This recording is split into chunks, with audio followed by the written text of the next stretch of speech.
Aujourd'hui, je te donne 3 façons d'augmenter la vibration de ta nourriture. Bonjour à toi, Grande Lumière, je suis très heureux de te retrouver aujourd'hui pour parler encore une fois d'alimentation. Si tu es nouveau ou nouvelle sur la chaîne, n'hésite pas à t'abonner parce que je vois que beaucoup de personnes qui regardent mes vidéos ne sont pas abonnées. Alors si c'est ton cas, abonne-toi et comme ça je te partage encore plus de vidéos sur ces sujets-là, spiritualité, alimentation, yoga, transformation personnelle et autres.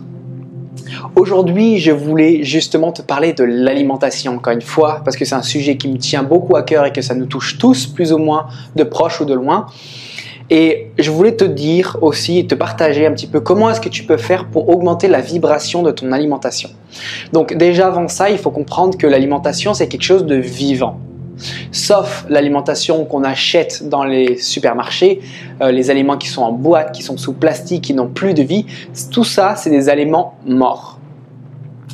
Alors pour que toi, en tant qu'humain, en tant qu'entité vivante, tu veux avoir de la vie, si tu lui donnes de la mort, comment est-ce que tu veux avoir de l'énergie? C'est très très simple à comprendre, c'est que si tu donnes des aliments morts qui ont absolument aucune vie à l'intérieur, qui sont passés des mois et des mois sous plastique et dans une canette en verre ou en métal, pendant des mois sans bouger, sans rien faire, avec plein de pesticides, plein d'agents toxiques, pour les garder comme ça, comment est-ce que tu veux que ces aliments-là puissent te donner à toi, être humain, entité vivante, puissante et incroyable, comment tu veux que tout ça te puisse donner de la vie? Alors, il faut bien encore comprendre justement ce sujet-là, c'est que nous sommes vivants, nous sommes un organisme vivant. Si on lui donne des aliments qui sont vivants, qui sont sains, qui sont cuisinés avec amour, la vibration de ces aliments vont augmenter. Quand je te dis que la vibration va augmenter, c'est-à-dire qu'elle va être énergisée. Tu peux aussi voir justement les études qu'il y a eu sur l'eau, sur comment la pensée influence l'eau, comment les méditations, comment les prières influent directement la nourriture et l'eau. Tu sais très bien qu'on est des organismes à queue, donc on a entre 60 et 85% de liquide de notre corps, donc c'est énorme. Donc on est énormément régulé justement par ces liquides et ces liquides sont connectés avec la lune qui sont aussi les émotions. Donc une fois qu'on a dit ça, qu'est-ce qu'on veut faire justement pour augmenter cette vibration et pourquoi avoir une nourriture plus vivante, plus puissante, plus nourrissante, pas seulement qui te remplit, mais qui te nourrit de l'intérieur, qui nourrit tes cellules au niveau vibratoire, au niveau énergétique. Parce que tu sais qu'entre chaque cellule, il y a des synapses. Et ces synapses, c'est des petites fréquences électriques. Donc ces fréquences électriques, tu les nourris justement avec des aliments qui sont sains, des aliments qui sont bons pour toi. Pas simplement des vieux sandwichs ou du vieux pain qui est resté 20 ans dans du plastique et qui est nickel et qui n'est même pas pourri. Tu feras le test avec McDo d'ailleurs, ils ont fait des tests, ils laissaient des burgers pendant des années et en fait le steak il est pareil qu'au début. Bref, donc en gros ta nourriture est pourrie. Tu vois, c'est pas la nourriture qui te donne vraiment de la vie. Je dis pas que ce que tu manges c'est pourri, c'est que la nourriture qui sont en sachet, qui sont dans des canettes, tout ça c'est pourri dans le sens où il n'y a pas, voire très peu de vie. Donc, comment est-ce que tu peux faire pour cuisiner, pour augmenter justement la vibration de ces aliments? La première chose que tu peux faire, et ce que moi j'adore faire, c'est cuisiner. Donc ça c'est la première manière, c'est de cuisiner justement avec des vibrations, avec de la musique qui te fait du bien. C'est-à-dire que quand tu cuisines tes aliments, ça va être différent si à gauche tu as une personne qui a te crier dessus et que du coup tu es énervé, tu regardes tes textos et tu es en colère et tout t'énerve et du coup rien ne va à ce moment-là, plutôt que si tu écoutes de la musique qui te donne la pêche ou qui te pose ou qui te calme, notamment avec des fréquences vibratoires. Tu sais que j'utilise énormément et je conseille énormément d'utiliser des musiques avec des fréquences Hertz particulières. Tu peux aller sur internet, tu peux trouver tout ce que tu désires. Mais le plus important, c'est d'avoir en fait quelque chose qui te motive au moment où tu cuisines, au moment où tu manges au moins. Et ça va permettre à toi d'être dans une belle énergie. Et quand tu es dans une belle énergie, ce que tu manges, ça interfère directement avec comment tu l'assimiles et comment tu le digères. Parce que si tu es vénère, si tu n'es pas content, si tu es frustré, tout ça, ça va se transmettre dans ta digestion et dans comment tu manges les aliments. Parce que les aliments, tu vas les faire comme ça. Ah, il m'énerve, tu vas les manger, tu vas les gober. Tu vas même pas les mâcher, tu vas les gober. Et tu sais que quand tu mâches pas les aliments, ça donne 2 fois plus de travail à ton système digestif de les séparer et de les digérer. Parce que lorsque tu manges bien, lorsque tu marches bien, il y a une enzyme qui s'appelle l'amylase. Et cette amylase te permet de faire la pré-digestion des aliments. Donc si tu n'es pas content, si tu es vénère, s'il y a ton voisin qui a jeté ton chien par la fenêtre, ou si y a ta grand-mère qui t'a dit de sortir les poubelles, ou peu importe les raisons, ça va influencer directement ta digestion et ta manière d'assimiler la nourriture. Donc c'est très important de comprendre ça. Si tu manges mal, vite, de mauvaise humeur, énervé, frustré, tu vas mal assimiler les aliments et ça va être mal dans ton système digestif. Et ça va te créer de l'acidité, ça va te créer de l'énervement encore plus jusqu'à ce que ce cercle vicieux continue. Donc ça, c'est la première chose. Mets de la musique qui te motive ou qui t'apaise ou qui te calme. Et au moins comme ça, pendant que tu cuisines ou pendant que tu manges, tu mets tout ça de côté. C'est mon moment, c'est je mange, c'est un moment sacré. Je mange ma nourriture, je me nourris. Donc laisse-moi me nourrir. Ça, c'est pour la première astuce. La deuxième astuce, ce serait ramener de la présence. Lorsque tu manges, comme je te l'ai dit précédemment aussi, c'est ramener de la présence.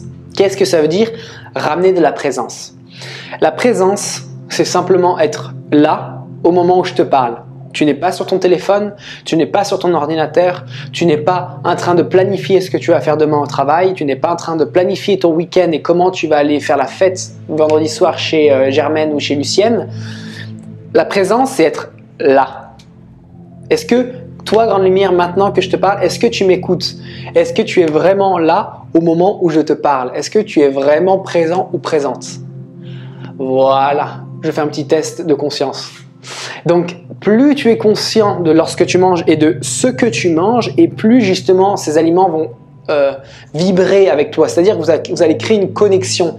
Et si tu arrives à créer une connexion avec ta nourriture, c'est magique. Parce que c'est comme la connexion avec Dieu ou la connexion avec l'univers. Plus tu arrives à avoir cette relation intime, plus tu vas avoir cette relation proche, comme si c'était un ami très très proche, si tu arrives à avoir cette même relation avec ta nourriture, c'est gagné. Parce que tu vas communiquer avec ces aliments. Évidemment, tu vas pas dire « Salut, comment ça va? T'as passé une bonne journée ?» Non, mais c'est que tu vas communiquer au niveau vibratoire. Donc, il va y avoir un échange. Et lorsqu'il y a un échange, c'est comme les relations humaines. Quand il y a un échange, ça passe bien.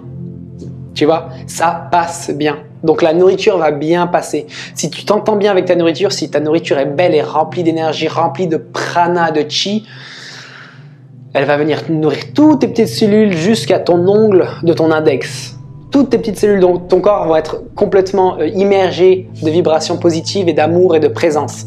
Parce que la présence, tu verras que ça peut changer un plat en fonction des personnes qui les cuisinent. Tu mets une personne qui cuisine complètement perchée, complètement ailleurs, et une personne qui est là, qui est bien ancrée dans la terre, bien connectée au ciel et qui cuisine, et tu verras la différence que ça fera sur la nourriture et sur le goût, sur les saveurs, sur les textures. Je te promets que ça fait une grande différence. Tu peux faire le test toi-même. Donc ça, c'était pour la deuxième astuce, être présent à ta nourriture. La troisième manière, justement, d'augmenter la vibration de ta nourriture, c'est en ayant de la gratitude. Est-ce que tu te rends compte le temps qu'il faut pour faire pousser les légumes que tu as dans ton assiette? Les fruits, combien de temps ils ont besoin pour devenir mûrs?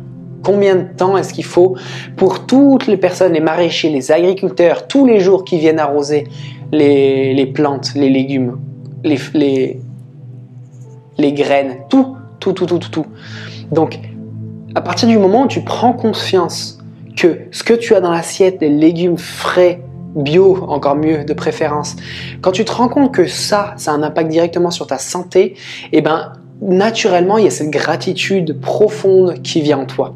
Cette gratitude de tout ça, toutes les personnes qui ont mis de l'énergie, toutes les personnes qui ont passé du temps à arroser, à planter, à couper, à nettoyer, tout ça, c'est un temps énorme. Va faire pousser de la coriandre dans ton jardin et tu vas voir comme c'est galère pour trouver le juste milieu entre l'ombre et le soleil, parce que la coriandre est très difficile à pousser. Va regarder à comment faire bien pousser une carotte pour qu'elle ait le sol adéquat justement pour que ce soit le pourcentage de sable suffisant pour que la carotte soit belle, bien dodue et bien bonne. Donc tous ces facteurs-là, on ne les prend pas en compte parce qu'on est devenu des consommateurs absents. C'est-à-dire qu'on a perdu cette connexion avec tout le chemin que les aliments ont fait. Et ces aliments-là ont un passé, ces aliments-là viennent, ils sont nés comme nous, ils sortent de terre, ils étaient juste une graine à l'époque. Ils sont passés de graines à un état de légumes incroyable que tu te nourris. Et c'est ça que tu utilises pour te nourrir et pour faire qui tu es maintenant. Donc plus tu as des légumes de qualité beaux et plus ça va te nourrir encore une fois. Donc cette gratitude va venir naturellement quand tu regardes une salade et quand tu imagines tout le processus qu'elle a vécu. Quand tu imagines cette carotte, tout par quoi elle est passée. L'enfance, l'adolescence, les problèmes avec les parents carottes, éventuellement la drogue chez les carottes. Donc toutes ces choses-là, il faut comprendre qu'il y a un passé chez les légumes. Eux aussi, ils ont eu une vie. Et toi, c'est toi qui viens manger leur vie. Donc, naturellement, moi, je sais que quand je regarde les aliments, je suis là, waouh! Et c'est pour ça que c'est très important aussi de faire une prière avant de manger. Juste une prière de 1 minute. C'est pas une prière religieuse. Tu peux le faire de manière religieuse si tu le veux. Mais c'est simplement fermer les yeux, mettre tes mains autour de ta nourriture, respirer, créer cette connexion avec la nourriture que tu es en train de manger. Le bénir, dire merci. Merci pour ce que tu vas m'apporter. Merci pour ta vie. Merci pour ton énergie. Merci pour tous les agriculteurs qui ont travaillé dur pour t'avoir dans mon assiette. Merci à toutes les personnes et tous les intermédiaires qui ont été là. Et tu verras que la nourriture va te le rendre au centuple. Parce que tu l'as remercié. C'est comme quand tu rentres dans un endroit, tu demandes la permission de rentrer. Et tu rentres seulement lorsque la permission a été acceptée. Et c'est un petit peu la même chose avec la nourriture. C'est je m'incline devant toi, merci de me donner ça. Merci mon Dieu, merci univers de m'apporter ça. Et d'avoir la chance et l'abondance de pouvoir me nourrir comme je le désire et comme je le veux vraiment en conscience, avec le cœur. Pour que toutes mes cellules soient nourries profondément. Donc l'alimentation, c'est pas juste quelque chose que tu mets dans ton corps, c'est une vraie relation avec toi-même, une relation avec la nature aussi. J'espère que cette vidéo t'a plu, Grande Lumière, vraiment, vraiment sincèrement. Pour les personnes que ça intéresse, je propose un accompagnement justement sur une détox des intestins avec 2 sessions individuelles pour parler d'alimentation, pour comment trouver un rythme alimentaire, pour éventuellement qu'on crée une routine alimentaire ensemble. Pour les personnes que ça intéresse, je te mets dans la description justement le lien pour accéder à cet accompagnement. Nettoyer pour reconstruire sainement. Détruire les murs qui sont pourris pour reconstruire une base, une fondation saine alimentaire de corps physique pour après commencer à se nourrir de manière saine. Voilà, Grande Lumière, je t'aime, prends soin de toi, nourris-toi bien, nourris-toi de belles choses. Je t'aime, à très bientôt. Si cette vidéo t'a plu, n'hésite pas à mettre un pouce bleu, ça aidera la chaîne à être plus connue et à partager des contenus pareils. Essaye de commenter aussi, commente et partage cette vidéo à tes amis et abonne-toi si ce n'est pas encore fait. À bientôt.